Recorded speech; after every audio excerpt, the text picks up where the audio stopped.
नमस्कार शिक्षक मित्र मैत्रिणींनो, मी नयन स्वागत करतो आपल्या यूट्यूब चॅनलमध्ये.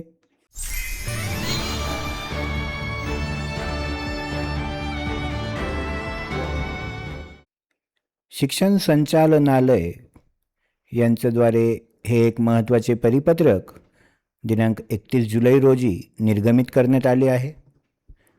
यामध्ये शालार्थ प्रणालीतील जे शिक्षक शिक्षकेतर कर्मचारी आहेत त्यांचे KYC पूर्ण करण्याबाबत कळवण्यात आले आहे. आणि त्यामध्ये ऑगस्ट 2026चे जे पगार आपला सप्टेंबर 2026मध्ये आहरित करण्यात येत असतो त्यांचं जर KYC नसेल पूर्ण झालं तर हा पगार होणार नाही असं यामध्ये स्पष्ट उल्लेख आहे. हे KYC शालार्थ प्रणालीमध्ये कसं करावे त्याबद्दलचा हा व्हिडिओ. चला सुरू करूयात आजच्या व्हिडिओला.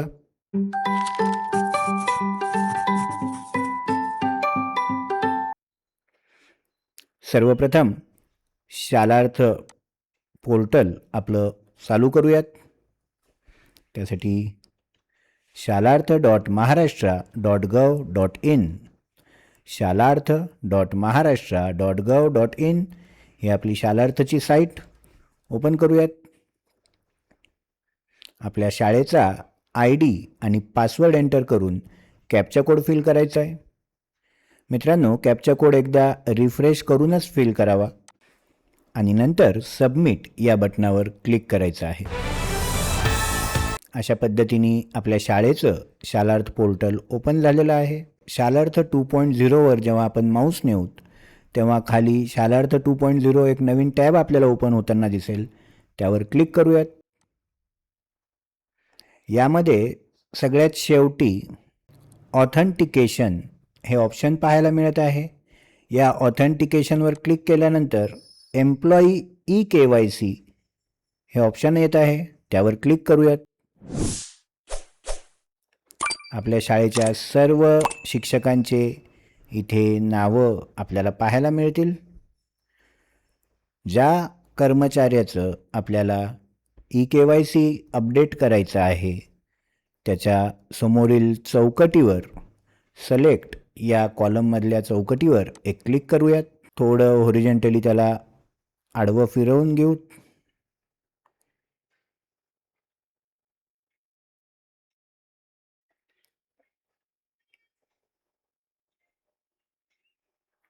यामध्ये जे कॉलम्स आहेत त्यामध्ये कर्मचाऱ्याचं नाव, त्याचा शालार्थ ID, आधार नंबर, अपडेटेड आधार नंबर, स्टेटस दिसत आहे सगळ्यांचं पेंडिंग, पॅन नंबर दिसत आहे, पुन्हा अपडेटेड पॅन नंबर, बँकेचं नाव, ब्रँचचं नाव, IFSC कोड, अकाउंट नंबर आणि बँक व्हेरिफिकेशन कसं झालं आहे त्याबद्दल कुबेर बँक डिटेल्स व्हेरीफाईड. आणि पुढे एनी रिव्हिजन तर ते नो आहे. KYC डॉक्युमेंट आपल्याला अपलोड करायचे आहेत. चूज फाईलवर क्लिक करूयात. या डॉक्युमेंटमध्ये आपल्याला बँकेकडून मिळालेलं सर्टिफिकेट, त्या कर्मचाऱ्याचं आधार कार्ड आणि पॅन कार्ड तसंच बँक पासबुक यांची सगळे एकाच PDF करायचे आहेत. ते PDF त्याची साईज 512 KB पेक्षा कमी असावी. मी इथे माझं PDF बनवलं आहे ते आपण ओपन करूयात. ते सिलेक्ट करूयात. इथून तुम्ही त्याला प्रिव्ह्यूसुद्धा पाहू शकता. अशा पद्धतीने आधी KYC प्रमाणपत्र ज्यामध्ये बँकेचा सही शिक्का आहे, त्यानंतर आधार कार्ड, पॅन कार्ड आणि बँक पासबुक ही सगळी माहिती आपण इथे त्यांना दिलेली आहे.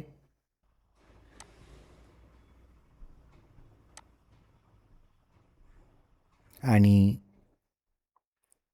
जेव्हा आपण आपली फाईल अपलोड करू तेव्हा व्हॅलिडेट सिलेक्टेड यावर एक क्लिक करूयात. व्हॅलिडेटिंग एम्प्लॉईज 0 of 1. आपण एक एम्प्लॉईची सगळी माहिती पाठवली होती, ती आता व्हॅलिडेट होत आहे. जवळपास 10 मिनिट या प्रोसेसला लागू शकतात. व्हॅलिडेटिंग. आणि अशा पद्धतीने भरपूर प्रयत्नांनंतर सेव्ड सक्सेसफुली असं ऑप्शन मला पाहायला मिळालं. ओके करूयात. तरीसुद्धा टाइम्ड आउटच दिसत आहे.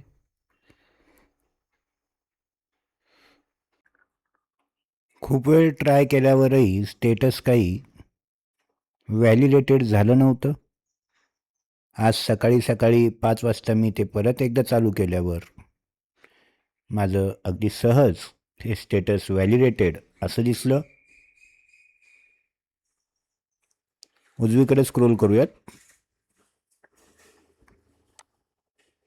आणि फायनल जे स्टेटस आहे ते @DDO1 म्हणजे आपल्या शाळेच्या लॉग इनवरच अजून आहे. ते आपल्याला आता फॉरवर्ड करावं लागेल. ते फॉरवर्ड करण्यासाठी सिलेक्ट केलं आणि सगळ्यात शेवटी फॉरवर्ड हे जे बटन आहे त्यावर क्लिक करूयात. Do you want to forward the valid records only. ओकेवर क्लिक करूयात. अशा पद्धतीने 2 कर्मचाऱ्यांचं रेकॉर्ड्स फॉरवर्डेड सक्सेसफुली असा मेसेज आला. ओके करूयात. आणि ज्या दोघांचे पाठवले होते ते फॉरवर्ड झाल्यामुळे इथे आपल्याला ते दिसत नाही आहेत. एकूण 12 कर्मचाऱ्यांपैकी आता फक्त 10 कर्मचाऱ्यांच्या एंट्रीज आपल्याला इथे दिसत आहेत. तर हा होता एक शॉर्ट व्हिडिओ शालार्थ पोर्टलवर एम्प्लॉईजचं eKYC कसं अपडेट करायचं. आता हे फॉरवर्ड DDO2 अर्थात वेतन पथक अधीक्षक किंवा जिल्हा परिषद शाळांसाठी शिक्षण अधिकाऱ्यांच्या लॉग इनवरती गेलेलं आहे. तिथून अप्रुव्हल किंवा रिजेक्शन ते आल्यानंतर आपल्याला पुढची कारवाई करता येईल. माझा एक व्हॉट्सॲप ग्रुप आहे ज्यावर तुम्ही जॉईन होऊन अशा टेक्निकल प्रॉब्लेम्स किंवा आणखी तुमचे शालेय कोणतेही प्रॉब्लेम्स ग्रुपवर विचारू शकता. या ग्रुपची लिंक मी खाली डिस्क्रिप्शनमध्ये देत आहे. जरूर जॉईन करा. भेटूयात एका नवीन व्हिडिओमध्ये. तोपर्यंत बाय बाय.